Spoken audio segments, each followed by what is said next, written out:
Folks, welcome to Vintage Baseball Reflections. I am Tom, the baseball nostalgia guy, bringing you these treasured pieces. Do you miss the good old days of listening to baseball through radios? It was a classic pastime that stood for decades and shaped how we cherish baseball and our heroes. These stories are from a moment in time that were heard by fans just like you. They are uncut, unfiltered, simply here for you to enjoy.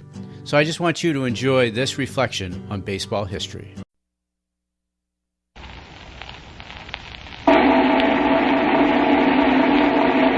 From Day to Durocher to Kiner, it's Double Play with Durocher and Day. With their guests Ralph Kiner and Nancy Chafee, here's another chapter of Double Play with Durocher and Day. Welcome to another visit with baseball's most exciting and controversial couple, Laraine Day and Leo Durocher, with their guests for today, Ralph Kiner and his lovely wife, Nancy Chafee. And now Leo is about to meet one of his guests, Nancy Chafee, who seems very impressed and says, "Oh, you're the man that they call the All-American out." "Oh, great." Well, that's torrid. I'm sure Leo will have something to say about this. But first, this message.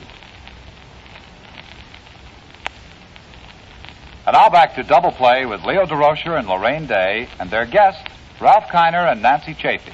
Hi there, everyone. This is Laraine Day. And baseball leads into some mighty hot sessions with some of the famous personalities we'd like you to meet on our program. Guests like Casey Stengel, Ralph Kiner and Nancy Chafee, Duke Snyder, Bob Lemon, and on and on. And I'm here to represent you fans because I'm a baseball fan myself. I eat baseball, I sleep baseball, I dream baseball, and I get a lecture about baseball every morning for breakfast, so I should be qualified. But right now, we want you to meet two wonderful people, Mr. and Mrs. Ralph Kiner. Tell me, Leo, have you ever played tennis? No, I never have, Nancy. Well, I'd like to show you how to hold the racket. You see, you put your hand this way. Oh, no, Leo.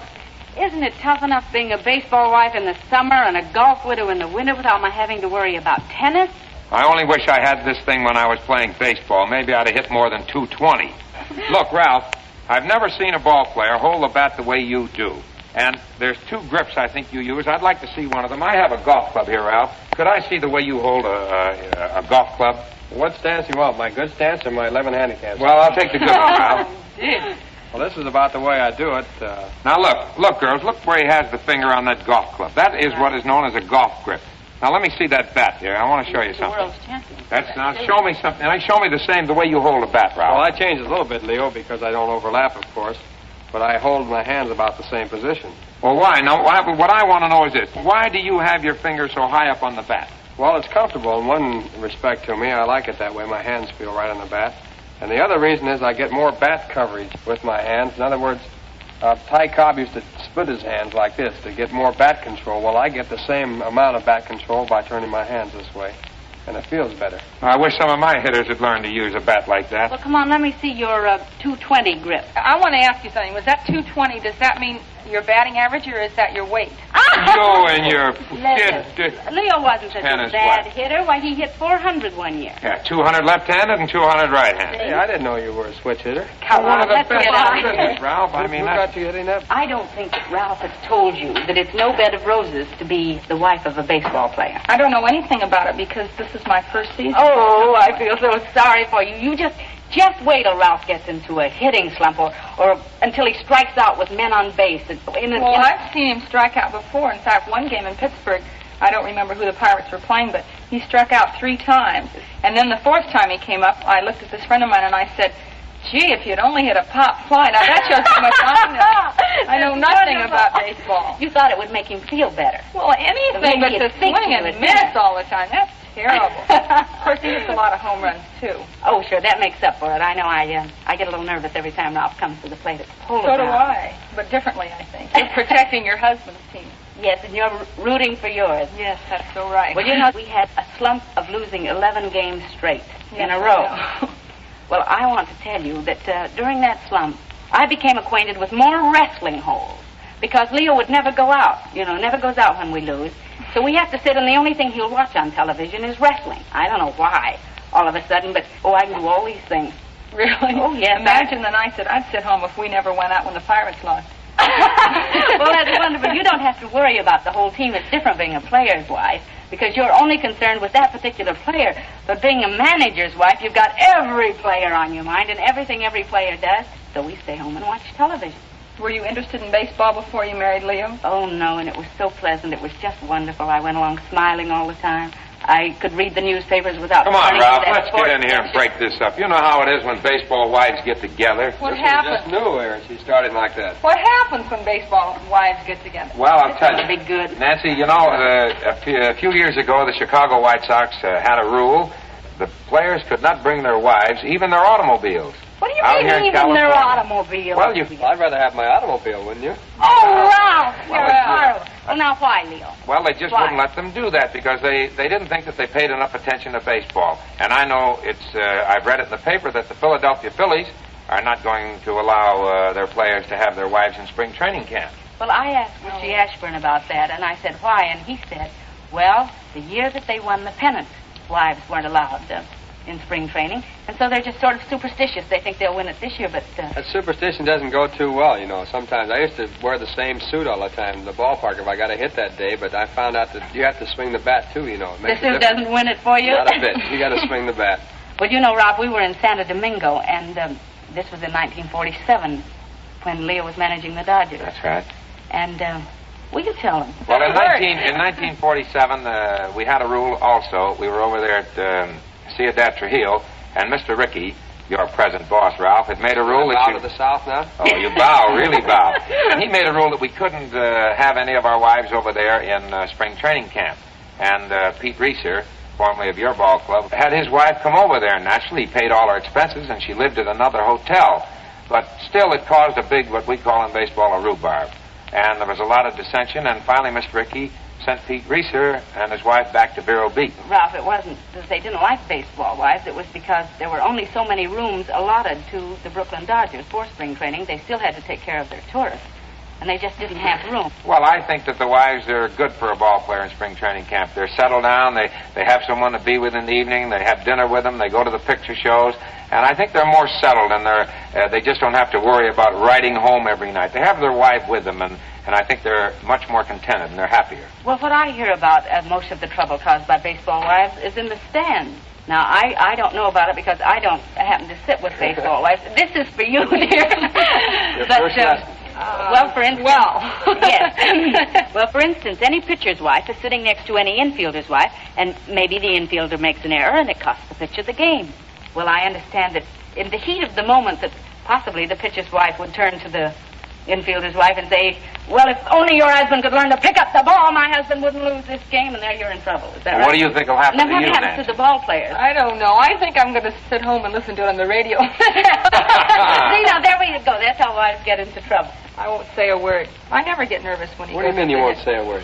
I mean, with the other baseball players. Let me ask you something, Ralph, if I may interrupt here about baseball. How does it feel to be a tennis husband? Say, this sounds like it's going to be mighty interesting. But before we get started on it, here's something else that's interesting. And now, what was that question again, Leo? How does it feel to be a tennis husband? You know, it's one of the worst feelings in the world. I get up in the morning and she isn't around. She's out in the tennis court practicing tennis. So I have to cook my own breakfast.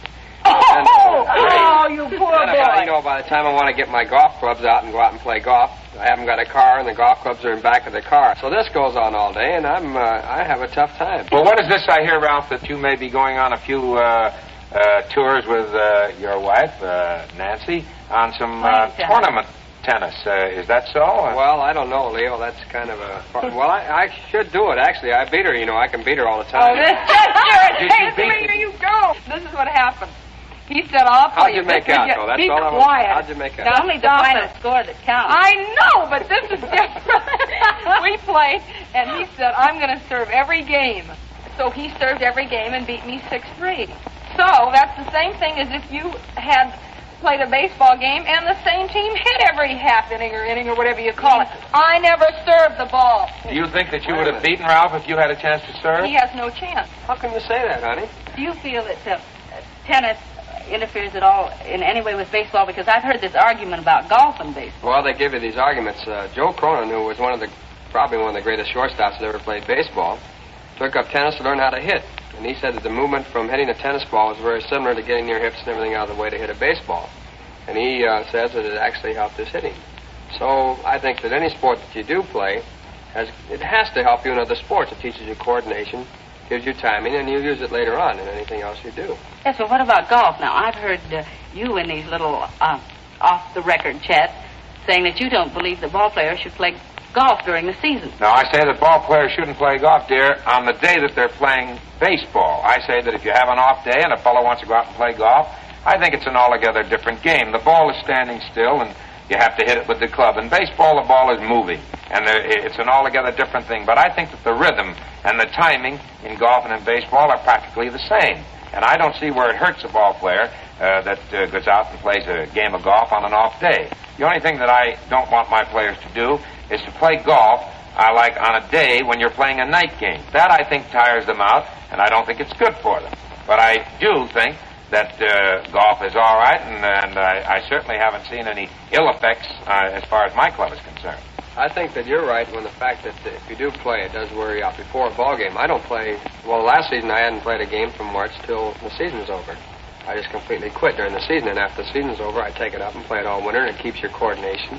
And it gives you something to do. You're walking at least 6 or 7 miles a day. The way I play, it's about 9 miles. I wish some of the days, Ralph, I wish some of the days that you played in my club, I wish that you had played golf that day. Before you came out to the park. Before you come out to the ballpark, because many of... Oh, yes, it is, He Ralph. wants you to have a good time. One thing about being a manager, you got to put up with all that stuff. I wouldn't want to be a manager at all. That's terrible. I don't want to be a manager's wife either. But why? What's wrong with being a baseball manager's wife? Look, in the first place, you get to second guessing. That's just the most wonderful. That's the worst part of it all. You shouldn't second But guess. I don't Well, want why to. not? The papers second guess him all the time. Yeah, but he's going to have the first guess, and that's it. I mean, that second guessing stuff is... But I'd die if they I got to get out of here. You can't get a word in with these girls. I mean, they're worse than umpires. Well, I see that our time's about up, folks, and don't forget to write now. So long.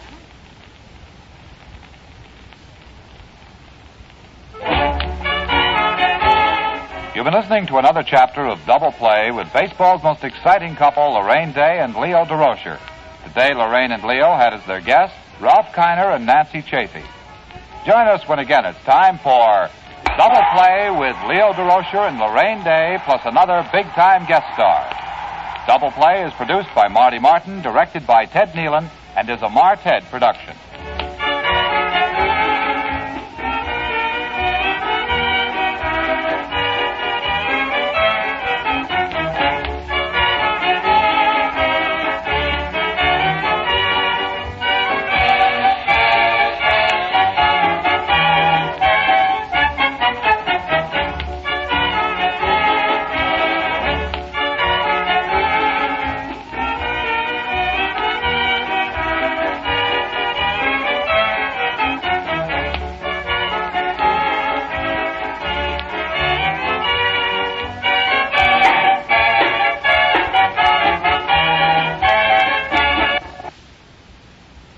VintageBaseballReflections.com features a treasure chest of baseball audio. The wonderful thing is the audio isn't a guy like me or a few talking heads reflecting on players, seasons, or teams. It is the actual players from that era, announcers from that era, giving you an uncut, unfiltered, unrecent day stance on what it was like then. These are real-time clips from that era. Now, we encourage you to check out our entire back catalog of baseball audio. And if you like old-time games, and folks, you are not alone.